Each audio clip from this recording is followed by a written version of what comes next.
ang pagtalakay ng panukalang ito. As the representative of the Lone District of Benguet, I am honored to sponsor House Bill number 3963, entitled An Act Declaring November 23 of every year a special non-working holiday in the province of Benguet in commemoration of its founding anniversary, to be known as Benguet Day, which was approved on third and final reading during the 18th and 19th Congress in the lower house. Looking back, it was on November 23, 1900, that the civil government of Benguet was created under Act 48 through the leadership of former civil governor H.P. Whitmars. To celebrate our Foundation Day, Malacanang has consistently issued an annual proclamation over the years to declare November 23 as a special non-working holiday in the province of Benguet. Declaring this day as a special non-working holiday not only shed lights on the immeasurable importance of inclusivity, but also gives the people of Benguet the opportunity to reflect, revisit, and celebrate their past while reconnecting with their roots. With our kailian in Benguet, we now seek your support for bill here in the Senate. I have the honor to sponsor House Bill number 3965, an act declaring July 15 of every year a special non-working holiday in the Cordillera Administrative Region to be known as Cordillera Day in the commemoration of its founding day. On July 15, 1987, Executive Order number 220 establishing the Cordillera Administrative Region composed of Abra, Apayao, Benguet, Ifugao, Kalinga, Mountain Province, and Baguio City was signed into law. In the past few years of our culture and tradition has become a mockery in various medium, such as in textbook and modules. Naging negatibo ang paglalarawan sa ating mga kapatid na IPs na kung saan naging katatawanan ang ilang kasuotan at katangian. Sa pag-normalize ng diskriminasyon na ito sa edukasyon pa lang, tatatak na ang negatibong pagtingin na ito sa ating kabataan. Huwag nating hayaan ito walang lugar ang diskriminasyon sa ating bansa. Sorry po. This declaration of Cordillera Day as a holiday shall serve as a reminder that us Filipinos are equal. We look forward to this day every year to highlight our culture in Cordillera and to celebrate our gains from the struggles we have overcome as a region. Once enacted into law, this will be the first region-wide holiday institutionalized in the Cordillera.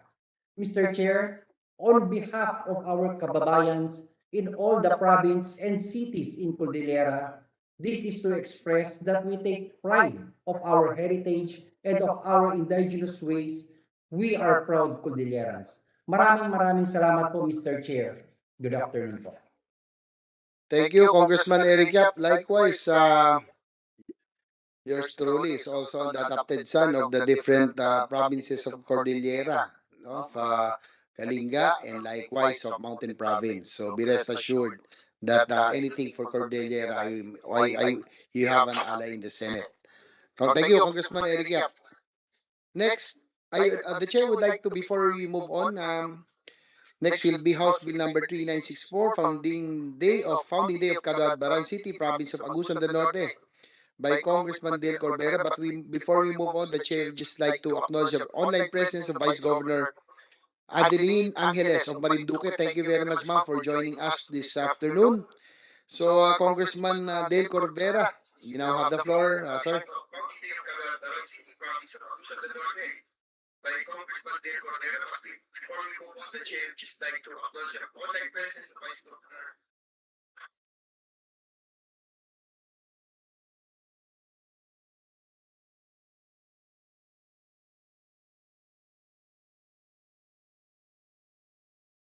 Mike, Congressman Dale, I think probably your mic, we cannot hear you.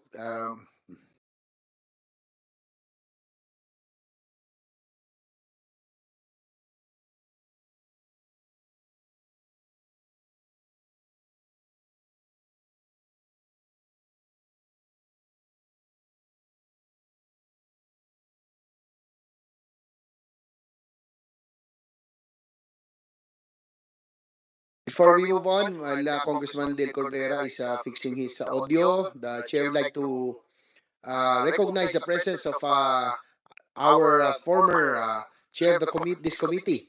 He's with us this afternoon, Senator Francis Tolentino. Thank you, sir, for joining us. Congresswoman Aniela Tolentino. Hi, Congresswoman. She's with us also this afternoon. Congressman Jolo already sponsored, no, yung po sa Rosario Cavite. So we will acknowledge you. But Congressman Dale Corvera, are you already online? I fully support again the initiative of Congressman Jolo as well as the municipality of Rosario. Thank you, Senator Francis Tolentino. Hindi pa rin natin marinig si Kong Dale Corvera. Probably it's the mic.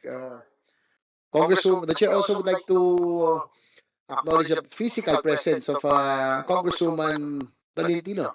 She's here. Also, I guess to support the local bills on local bill on the Rosario Cavite holiday. Might want to say something shortly. Okay.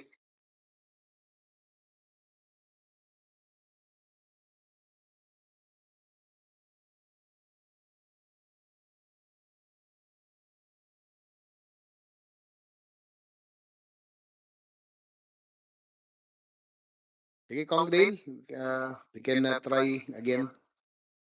Baka wala pa rin. No, ba't yun? Pero baka mute. Might be the mute button.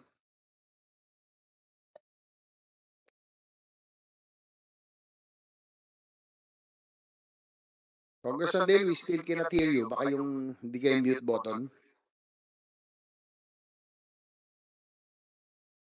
Yan na po. Sige po. I think we can already hear you. Can we try? Ay, wala pa rin. Wala pa rin.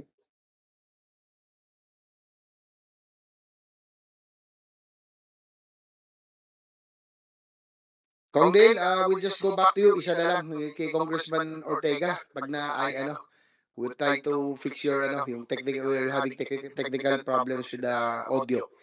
So we will go back to Congressman Dale Corvera in a while.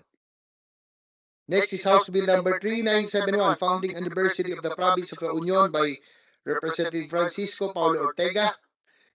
Now joining us online is Congressman Paulo Ortega. You now have the floor. Thank you, Mr. Chair, to our honorable members and members of the committee. This is the House Bill that I would like to read this explanatory note. This bill seeks to designate the second day of March as La Union Day, a special non-working holiday in the province, by virtue of the superior decreto signed by Governor General Antonio Maria Blanco on March 2, 1950. La Union was founded as the 34th province. Since the founding of Cebu in 1565, on April 18, 1854, Queen Isabella II of Spain issued a royal decree from Madrid confirming Blanco's superior decreto. Since then, the province of La Union referred to March 20 as La Union Foundation Day, which they commemorate every year to celebrate the rich history and great achievements and significant contributions of its people. In recognition of the rich culture and great achievements of the province, this bill seeks a declaration of March 2 every year as the Union Day, which shall be special non-working holiday. Thank you, Mr. Chair, our Suki in the province of La Union. Thank you, Congressman Ortega.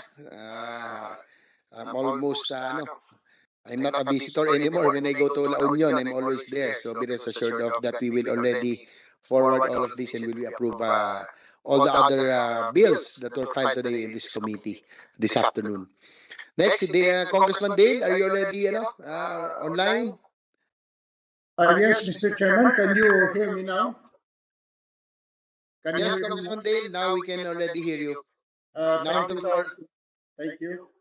Mr. Chairman, it is my honor to sponsor before the Senate Committee on Local Government House Bill number 3964, an act declaring July 28 of every year as a special non-working holiday in Cabadbaran City to be known as the Cabadbaran Day.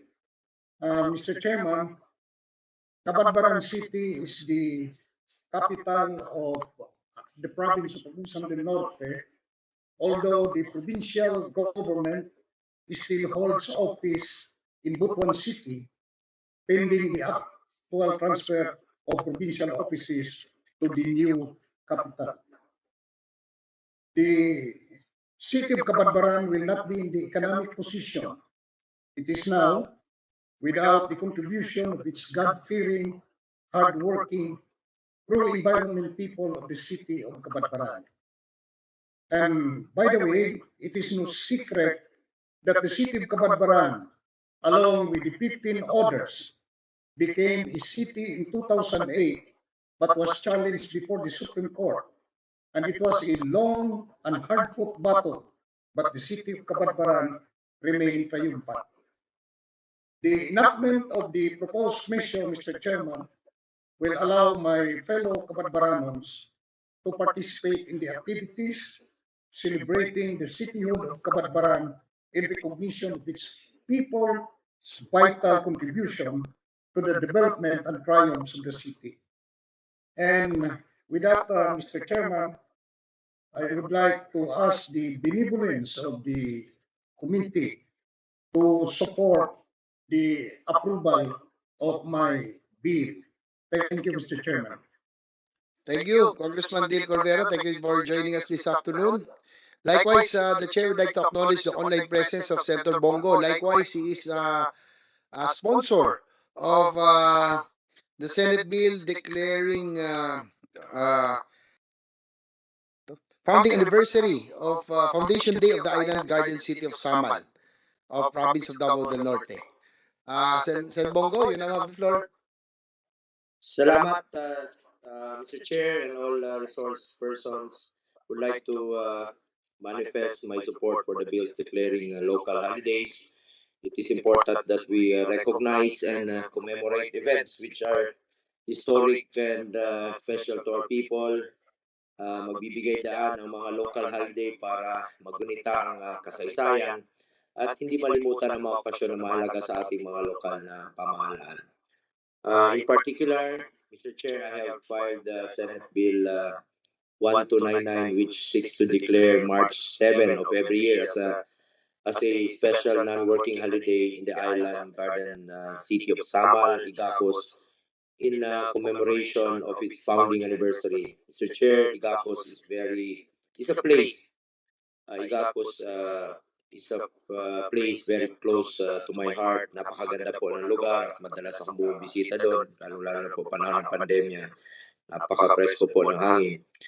By virtue of Republic Act 8471 and by overwhelming ratification of the people held on March 7, 1998, the former municipalities of Babac, Samal, Kaputian, and Davao del Norte, and all of the Samal Island was merged into one local government unit and became a city that is now called the Island Garden City of Samal or Igacos. Igacos is one of the best visited islands of Mindanao and the fastest growing tourist destination of the Philippines for its numerous beach resorts scattered along the shorelines. To commemorate the historic day of the founding of the city, we propose to declare March 7 every year as a special non-working holiday in Igacos province of Davao del Norte. I thank the chairman of this committee for prioritizing this measure, which means a lot to the people of Igacos. Ganon din po ang ibang mga local holidays sa Marinduque, Bambang, Nueva Vizcaya, Cordillera, La Union, Cabadbaran City, Agusan del Norte. Taga dyan po si dating Pangulong Duterte, yung nanay niya. Bayugan City, Agusan del Sur, Rosario, Cavite, Antipolo Rizal na sigurado ako matutuwa ang ating mga kababayan. Dito po ako para sumuporta rin po. Thank you, Mr. Chair. Thank you, Senator Bongo, for joining us online this afternoon. Likewise, before we move on, the chair would like to acknowledge the presence of our Senate President, who is all with us this afternoon, Senate President Mig Zubiri, who is also one of the authors of the Senate bill on Negros Island region. So before we continue, um, the chair would like to thank all of those who made their statements, but we will hear the position of the DLG. But before that, the chair would like to take the advantage of presence of our Senate President. We move on. Balikan ko na lang po kayo, no? We move on to the next agenda of the this afternoon, which is the Negros Island region, no? Which is one of our I'm also one of the authors because our Senate President and yours truly has roots from in Negros. So last but not least, we will not start this afternoon. The We will now start the hearing on the Negros Island region this afternoon. This measure, everybody has been through a lot from its establishment on executive order in 2015 to its eventual revocation in 2017. Pero malinaw po nga ang pangangailangan nito to make services faster and as requested by the different officials of Negros Occidental and Negros Oriental. So this afternoon, we will already start the hearing on the said measure. So Senate Bill number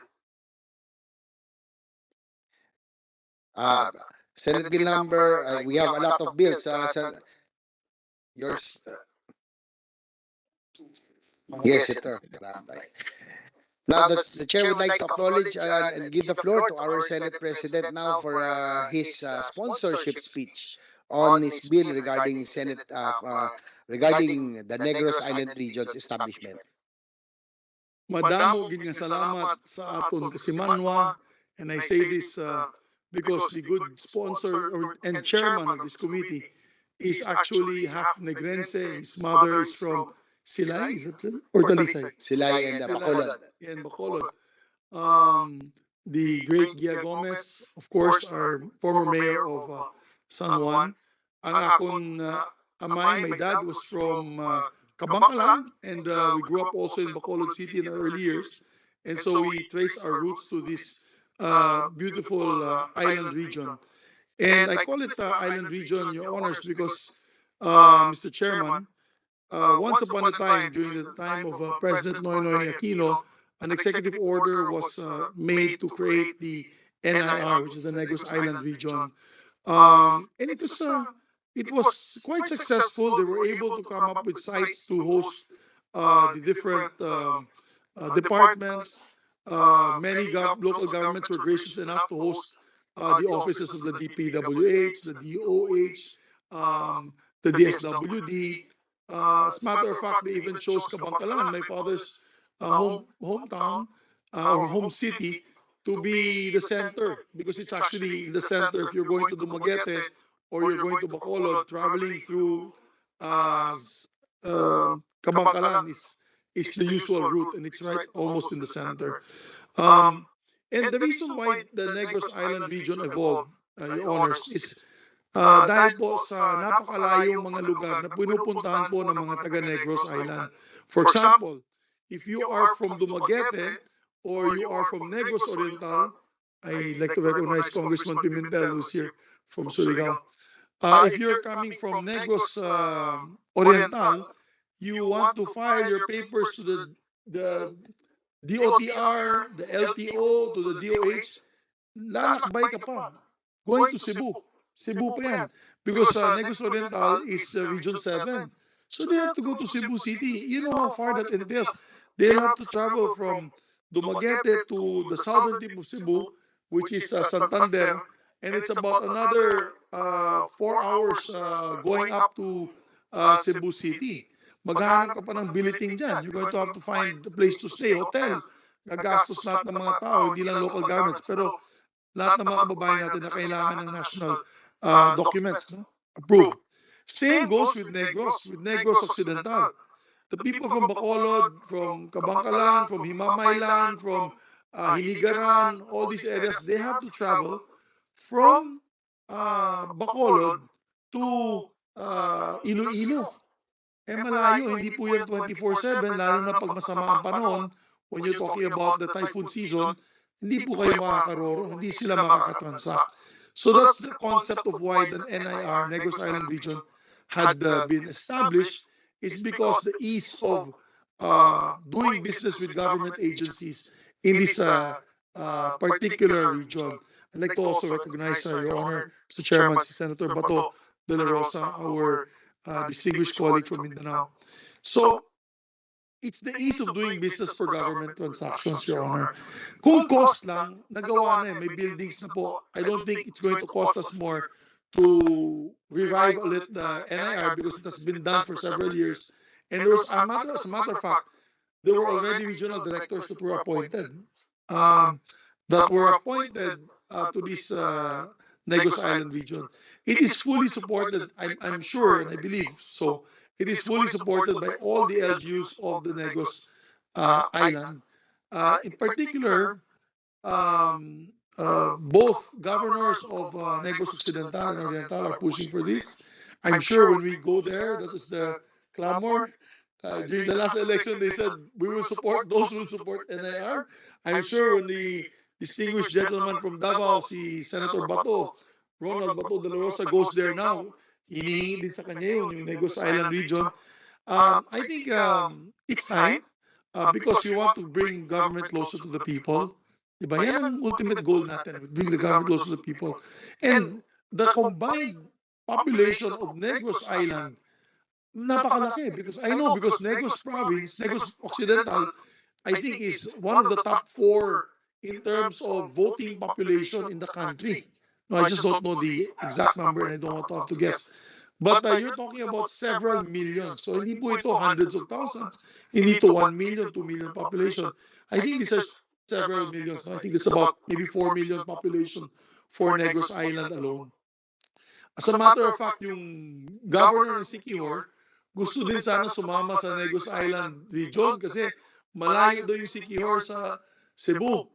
At sa Siquijor, malapit sa Dumaguete. It's only, I think, 1 hour pump boat ride, malapit lang, kaysa pupunta po sila ng Cebu. So these are some concepts to consider, and I think it's about time maybe we can convince. I know there's supposed to be right sizing, sinasabi nila right sizing, but we have to take it into proper context. Right sizing as long as people do not suffer when it comes to government service, and I think the people will be put to a good advantage if we bring the services closer to them. Kung malayo po yung mga regional offices, hindi ka makalabi for projects, hindi ka makalabi for help, ayuda sa DSWD, mahirap. At least dito kung nasa lugar na to, if they're only Negros Island region, 24/7 makabiyahing sasakyan nila. Kung may tricycle sila, may motorsiklo sila, makauwi pa sila sa kanilang sariling tahanan. Di na po nila kailangan kumuha pa ng hotel sa Iloilo or sa Cebu. And so that's it, my dear colleague, my distinguished chairman, and hope we can pass this as soon as possible time on committee level that we can tackle this in plenary. Maraming salamat po, Chairman. And to all those that are listening, we have here congressmen and governors throughout the region and Zoom.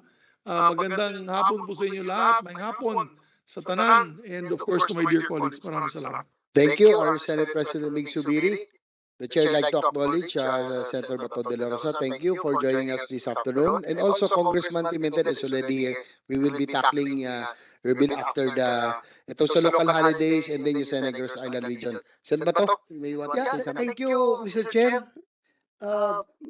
Can I solicit any information from the good chair kung ano ba nangyari dito? Di ba meron na ito previously. Then the deactivate, alam ko, I have been visiting the Negros Island Regional Provincial Office noon. Meron na kaming Police Regional Office in IR. So, hindi lang, I lost track kung ano nangyari, bakit nawala ito.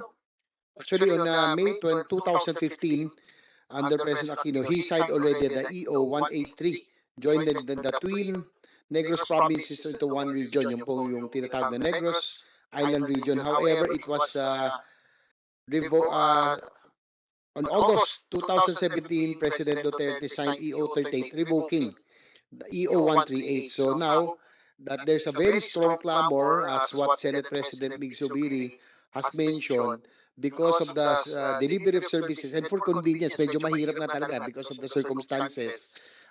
Yung Negros Oriental has to go to Cebu, no? Papunta pa Santander and then go 4 hours going to Cebu City. Na sa Negros Occidental naman has to go to Iloilo pag bad weather, hindi ka makakross. So that's why there's a strong clamor for the Negros Island region to be established. Kaya alam po ni Senator Mig Zubiri, that's why uh, a lot of bills were filed. For the record, Senate Bill number 89, the very first one was filed by our Senate President. Senate Bill number 812 by Senator Gatchalian. Senate Bill number 1236 by yours truly. Senate Bill number 1422 by Senator Revilla. And Senate Bill number 1469 by Senator Lapid. So, there are 5 bills on the Negros Island region. So, yun ang nangyari po, Sen Bato, yung EO was revoked, no? Meron ng 2 years. So, but that's why we are now reviving daw na talagang ma-legislate na natin. So, Mr. Chairman, that is why this has to go through an act of legislation para hindi na ma-revoke ng kahit sinong presidente na opo. Thank you, Mr. Chairman. Thank you, Sen Bato. As mentioned by our Senate President, right sizing, but I think this one is really more for convenience to the people to bring the services to the people. No? Yun naman ang intention natin, especially in this Senate, no? That we really want to bring the services to the people, closer to the people. So, again, before we continue, the Chair would like to suspend the hearing on the Negros Island region. We just took advantage that the Senate President is with us.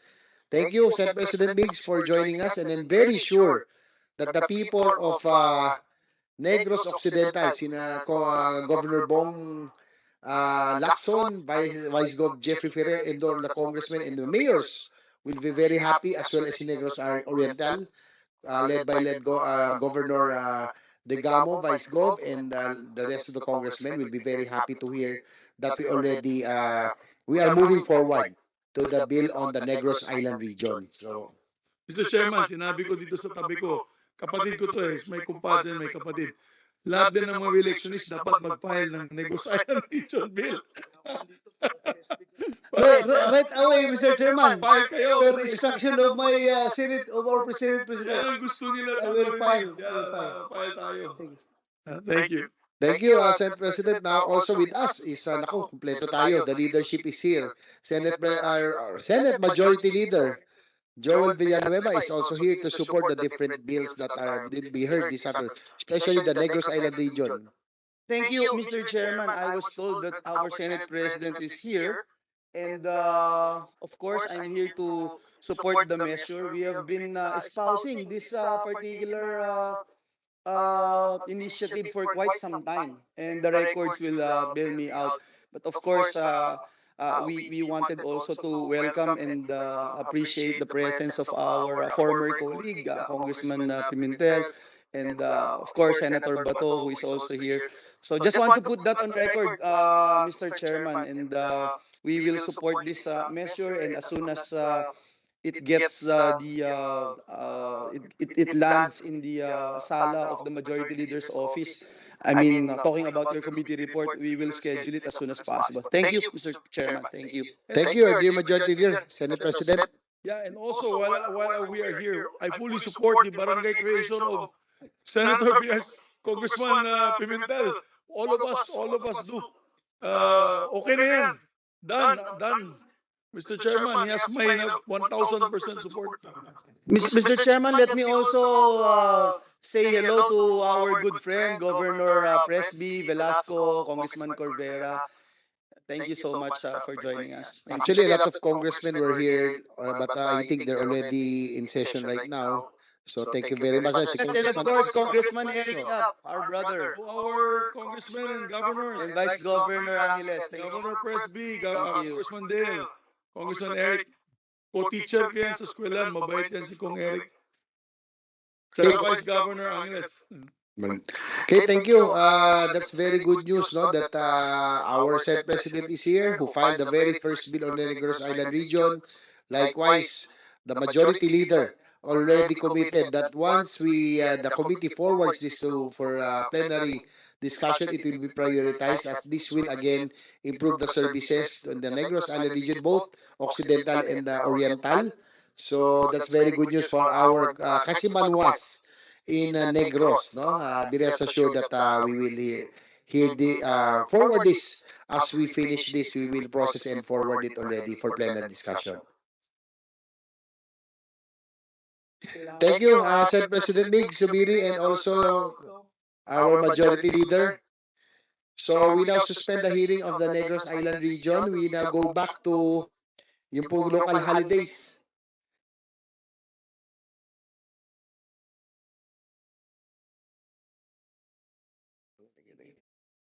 So now we go back to the consideration of the different House bills. We would now like to hear the position of the following agencies: DILG, DOLE, and National Historical Commission of the Philippines.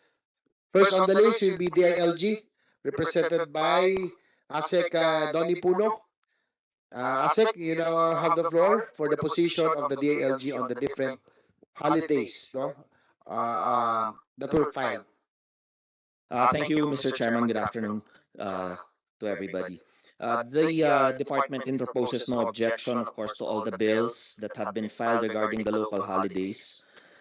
Just two quick notes, Mr. Chairman. First of all, we'd like to make mention that it might be important to get the input of DOLE regarding this, since there are some implications regarding holiday pay matters.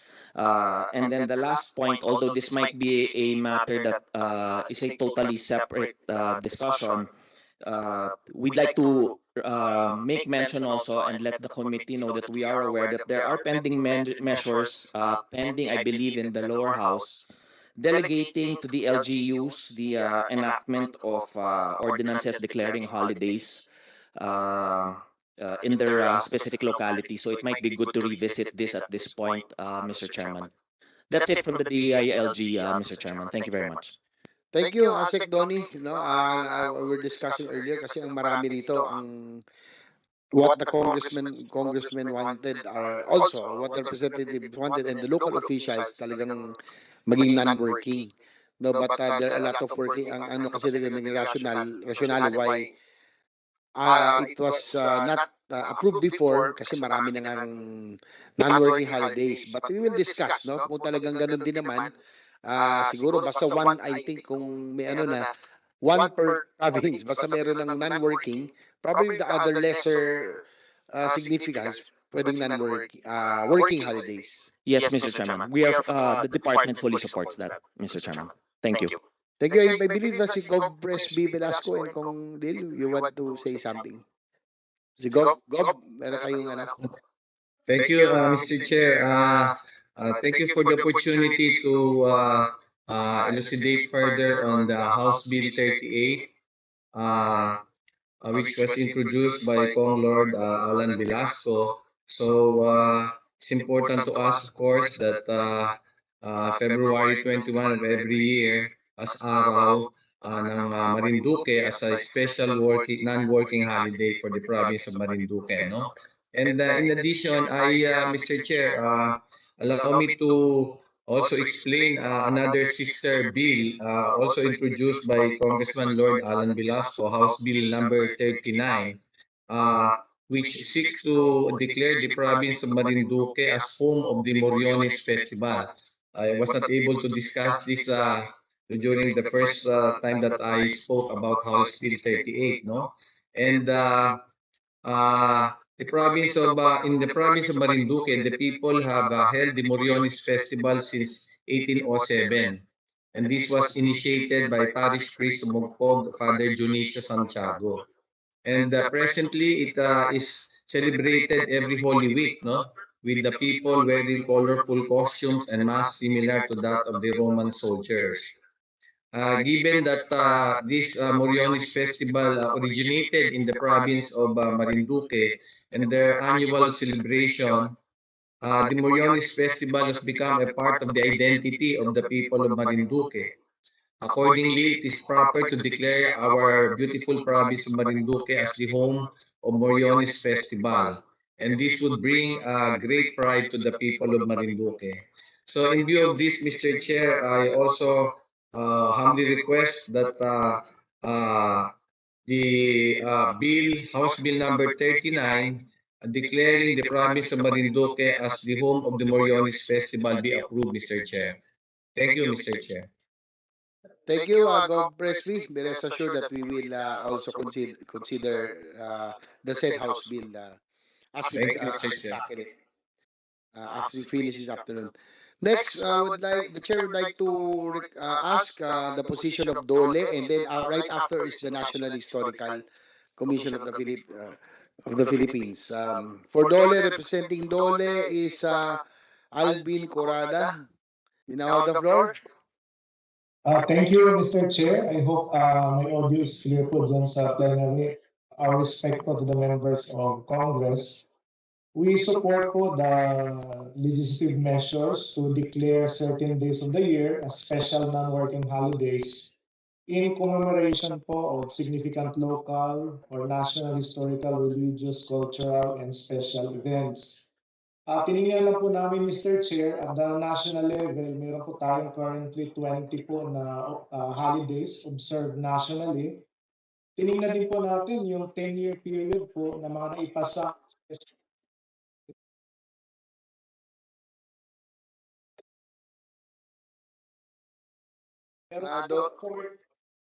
Mr. Corada, nawala yung audio mo. Yes, sir. Okay. Okay na po ba? Yes. Proceed.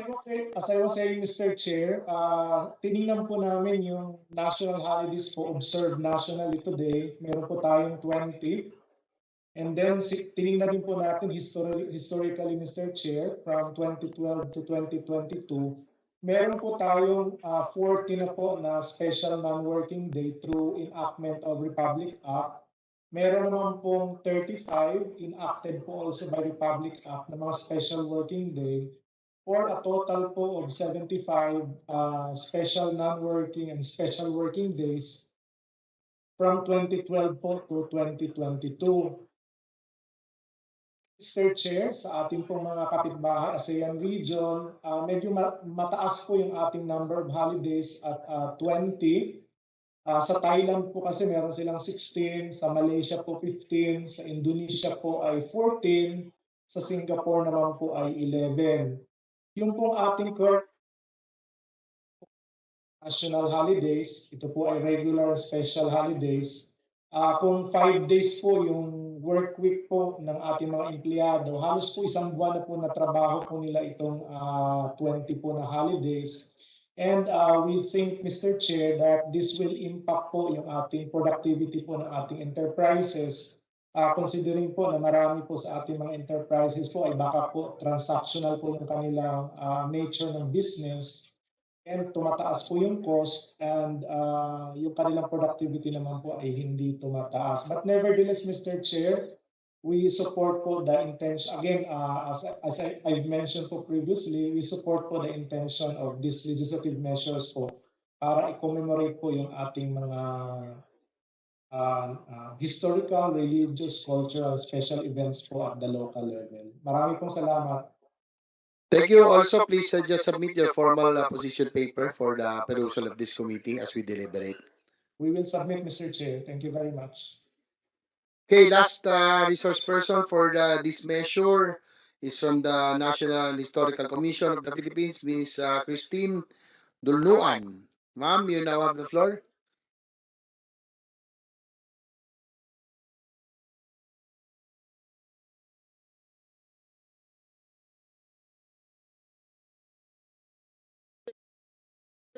Christine? Okay, On behalf of the please proceed. Yes, sir. Po, paki-open na lang po yung video and audio niyo po.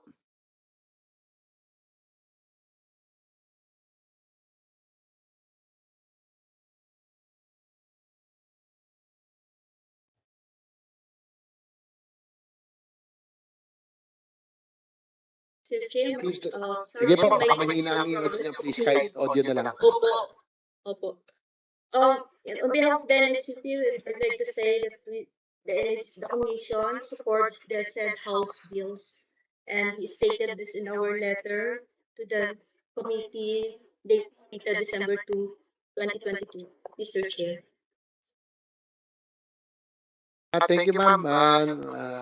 Please, nasubmit na po yung position paper of the commission regarding these House bills and Senate bills. Yes. Okay, thank you po. Thank you. We will just go through it. Thank you very much for joining us this afternoon, ma'am. So if there are no other matters to be taken up, Senate Bill number 1153 and House Bills numbers 3972, 3969, 3962, 3963, 3964, 3965, 3971, and 2868, and Senate Bill number 1299 and Senate Bill number 1274 are hereby approved in the committee and will be submitted to the plenary for deliberation. So the hearing is on this matter is now suspended. We can now move on to the next, yung pong supposedly number one on our agenda. House Bill number 4844 creating the Barangay of Ginhalinan in the municipality of Barobo, Surigao del Sur. Now that he's physically present, the chair would like to recognize give the floor to Congressman Johnny Pimentel. Thank you very much, Chairman. First and foremost, I'd like to apologize for being late because coming from the airport, it was heavy traffic. But anyway, I'm very pleased to sponsor this bill personally because this bill was filed during the last Congress and it was approved on third reading in Congress. However, due to material lack of time, it was not approved in the Senate. So that is why we refiled this bill. So if you will allow me, Mr. Chair, please allow me to read the sponsorship speech on House Bill number 4844, creating a barangay in the municipality of Barbo, province of Surigao del Sur, to be known as Barangay Ginghalinan. On March 1, 1979, Sangguniang Panlalawigan of the province of Surigao del Sur adopted resolution number 79-16, approving the creation of Barangay Ginghalinan as a regular independent barangay of the municipality of Barbo, comprising sitios Ginghalinan, Umbon, Candiisan, and Binuyuan. It was then declared as an independent barangay by the provincial government. However, its effectivity was suspended by the Department of Local Government through Memorandum Circular 79-13, which provided that all creation of local government units by the local Sangguniang Bayans except by the Prime Minister shall be without force in effect. Upon the enactment of the Local Government Code in 1991, the Sangguniang Bayan of Barobo issued Resolution number 113, series of 2002, formally recognizing Ginghalinan as a regular barangay of the said municipality with the allotment of funds for its operations. Since Barangay Ginghalinan was created through a local ordinance, the financial requirements of the same was borne by the local government pursuant to Section 285 of the local government. The said barangay has been precluded from receiving any share in the internal revenue, and presently it is without any share from the now national tax allotment. Thus, the funds received by the barangay is only subject to the availability from the coffers of the municipality of Barubo, thereby limiting the capability of self-determination and the implementation of their own grassroots development programs. To otherwise hold in delay this lofty measure will certainly bring about injustice to the Ginghalinan community. This bill seeks to establish Barangay Ginghalinan of the Municipality of Barobo, Surigao del Sur as a political entity duly created by the Philippine legislature. The approval of this bill, Mr. Chair, is earnestly sought. Thank you, Mr. Chair. Thank you, Congressman Johnny Pimentel, for sponsoring this bill and for being physically present. But before we continue, the chair would like to acknowledge the presence of from Comelec, no, the agencies that need to present their positions. Mr. Rafael Olaño, Acting Deputy Executive Director for Operations, Attorney Nicole K. James, Law Department of Comelec, Attorney Akay A. Ko, Law Department of Comelec, and also for well, anyway, the chair just would just like to ask the COMELEC to present their position papers on the said measure filed by Congressman Johnny Pimentel to save time. So they're online, they're present virtually. So thank you very much to the COMELEC representatives for joining us this afternoon. Also for the Land Management Bureau of the Department of Environment and Natural Resources or DNR, Attorney Kim Dariel Collis is with us online. Also, we'd like to ask your department's position, your bureau's position regarding the bill filed by Senator Johnny Pimentel. Okay, so COMELEC, DNR Land Management Bureau, and also Philippine Statistics Authority, so that we will also find out if the barangay that is to be created complies with the requirement under the law on population. So again, sa PSA also, please present your position paper on the matter. Okay? So if there are no more matters to discuss regarding the measure creating barangay Ginhalinan of Surigao del Sur filed by Congressman Johnny Pimentel. So we will now suspend the hearing on this matter. So thank you very much, Congressman Johnny Pimentel, for joining us. So if there are no more matters, House Bill number 4844 is hereby approved in the committee level and will be submitted to the plenary for deliberation. Thank you very much, Kong Johnny, for joining us this afternoon. Okay, so last but not the least, we go to the last item on the agenda. Kanina pa yung si Director Maria Pamela Quizon of DOF BLGF. So thank you for bearing us with us this afternoon, ma'am. House Bill number ba to? House Bill ba tayo? Senate Bill number 1530, sorry, or the automatic income classification of LGUs. No? So we will hear the different positions of the different agencies this afternoon. So EO 249 series of 1987 provides the income classification of LGUs. It also authorizes the DOF Secretary to review the income ranges once every 4 years. So siguro probably we can ask Director Maria Pamela Quizon of the DOF BLGF regarding the position of the DOF regarding this. So, ma'am, you have the floor.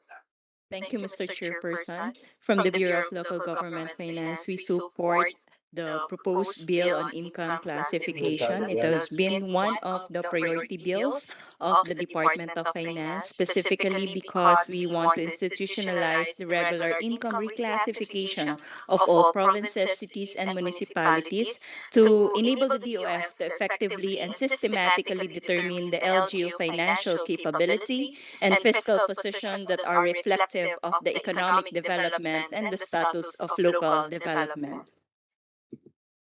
Likewise, we would like to put on record the position that in the interest of administrative efficiency and in line with the mandate of the Secretary of Finance to supervise the revenue operations of the LGUs, the DOF proposes to both houses of Congress, and now we thank your committee, Mr. Chairperson, for this bill on the following reforms. Number one is to grant clear authority to the Secretary of Finance to set income targets and undertake the periodic income reclassification of LGUs, conduct the reclassification by the DOF every certain period, whether it's every 3 years or every 2 years as stated in your bill. the use of the DOF BLGF's statement of receipts and expenditures for setting the income targets for the purpose of LGU income reclassification, and the proposal will enable the DOF to effectively and systematically determine the LGU financial capability and fiscal position that are reflective of the economy and the state of local development. Having said that, Mr. Chairperson, we would like to again reiterate our position that we support the bill on income classification. And our position paper will be submitted as soon as possible.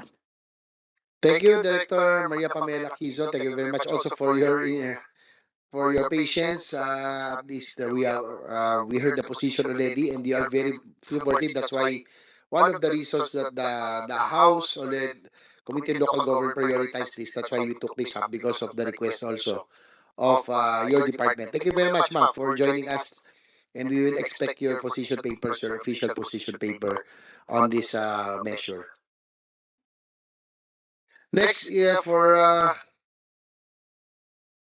representing the leagues for LMP. Joining us online is Mayor Cynthia Falcotelo Fortes. Ma'am, you now have the floor. Thank you, Mr. Chair. Your Honors, Mr. Chair, LMP has submitted its formal comments on Senate Bill 1530. Respectfully, it is this representation's manifestation for the said written comments to form part of the minutes of this committee hearing. In addition to that, and along the vein of Director Pamela Quizon's manifestation, may I add that locally sourced income or locally sourced revenues should be looked into to be able to intelligently conclude that a certain income range or income bracket is the appropriate range or bracket. To do this, DOF through BLGF owe to present to us or to your honors a matrix of the current LSRs of each LGU. Also, may I put on record, Mr. Chair, that LMP has misgivings, vicariously that is, for those poorer municipalities. It is coming from and has to do with the timeliness of a reclassification. Given the dip in LGU's NTA, the downloading to 5th and 6th class municipalities of the 6.5 million local support fund from the Growth Equity Fund created by EO 138 made a difference. In the event of an upgrade in income classification of like 5th class municipalities, for certain, your honors, this amount will be gone.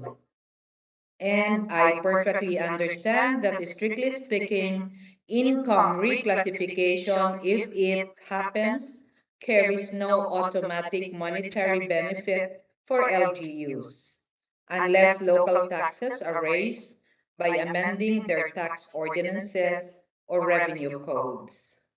Your Honor, Mr. Chair, that said, maraming salamat po. Thank you, ma'am. Thank you, our LMP President Mayor Cynthia Falcotelo Fortes. Thank you very much for joining us for this afternoon's hearing, ma'am. Thank you very much. Next will be the position of the Department of Budget and Management, or DBM.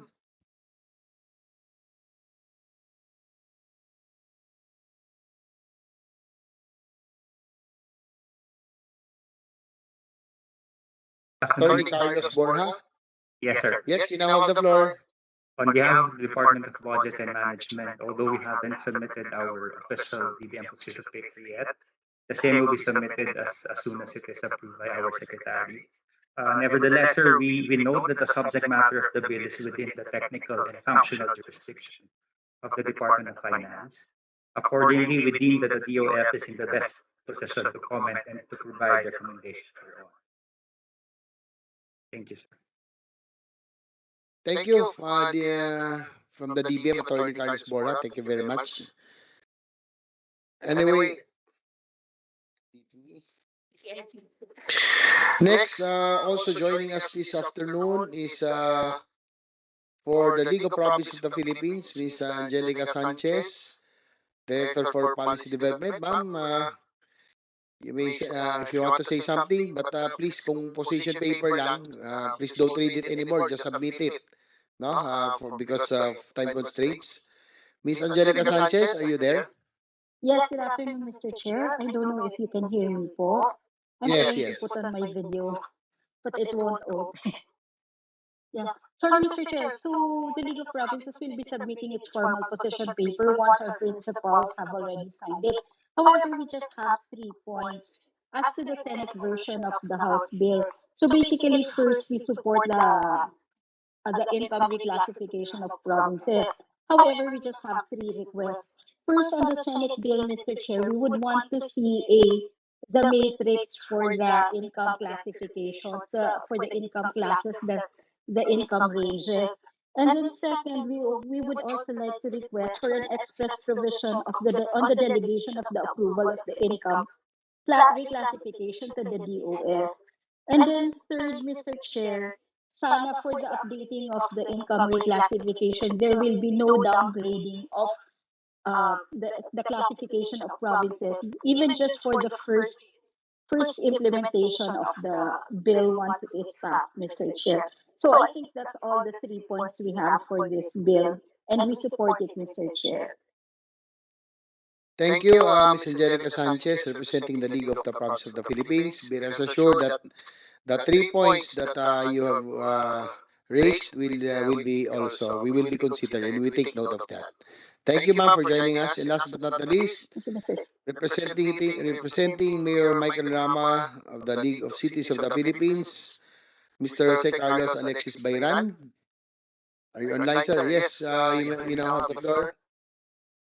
Good afternoon. Thank you for the opportunity to participate in this meeting.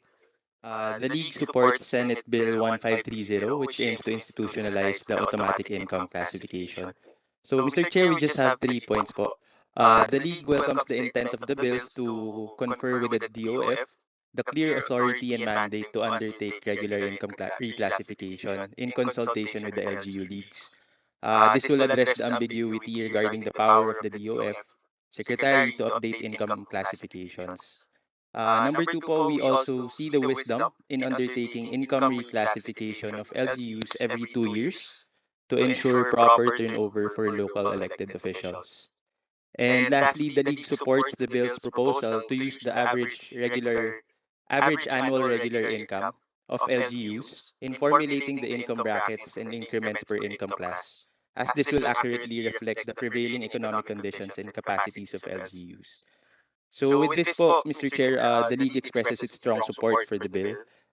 We would like to note that this is the initial position of the LCP pending board approval and will submit po to the committee right away once approved. Thank you, Mr. Chair.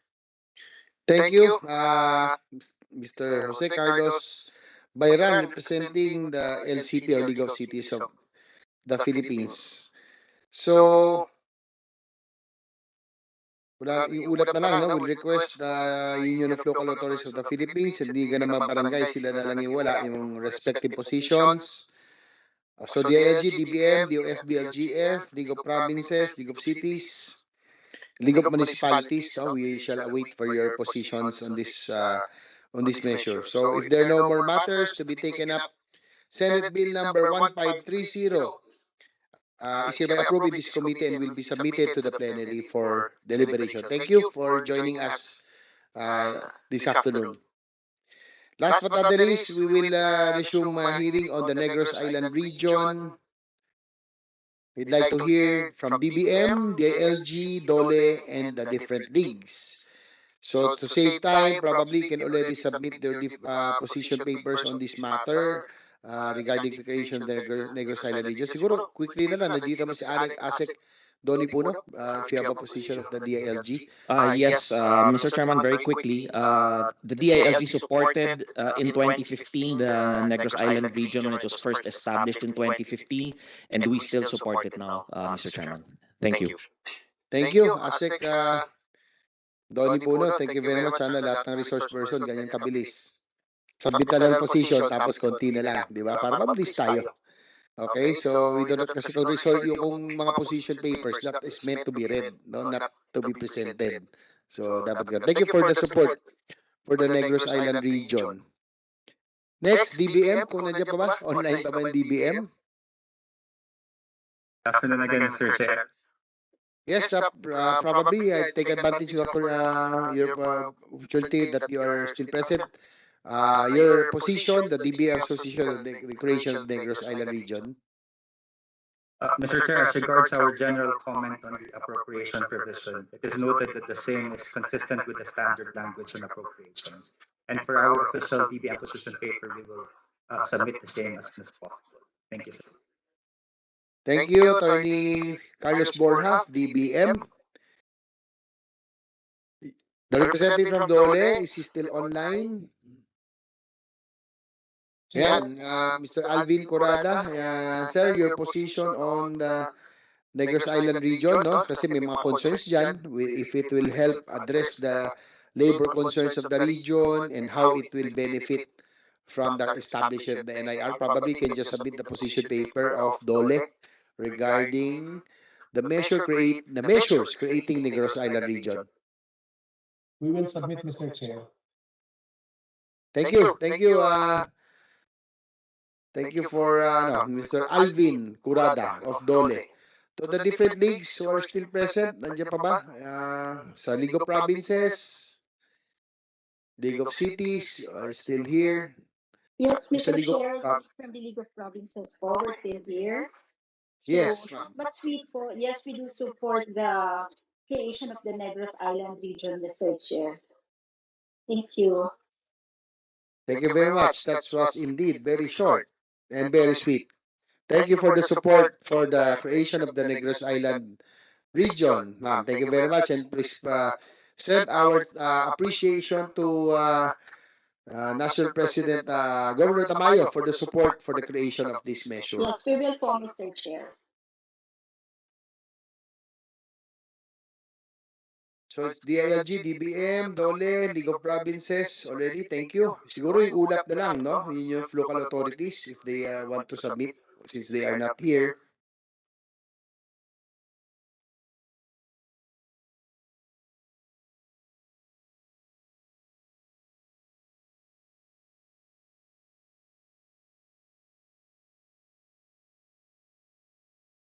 So if there are no more matters to be taken up, Senate Bills number 89, filed by Senator Zubiri, Senate Bill number 812, sent by Senator Gatchalian, Senate Bill number 11236, filed by yours truly, Senate Bill number 1422, filed by Senator Revilla Jr., and Senate Bill number 1469, filed by Senator Lapid, creating the Negros Island region, is hereby approved in the committee and will be submitted to the plenary for deliberation. So thank you very much to all the resource persons present this afternoon. So the committee would like to thank everyone who took their time to attend today's committee hearing. I would like to thank our district representatives who joined us online this afternoon, as well as our colleagues, the different who are here, no? Senate President Mig Subiri was here, our Majority Leader, Senator Villanueva, Senator Bato de la Rosa, Senator Tolentino, Senator Bongo, Senator Robin Padilla joined us in this afternoon's hearing. So thank you very much also to our resource persons for joining us physically and as well as those who are online. So if there are no more matters to be taken up, the chair hereby adjourns this committee hearing. Maraming salamat po.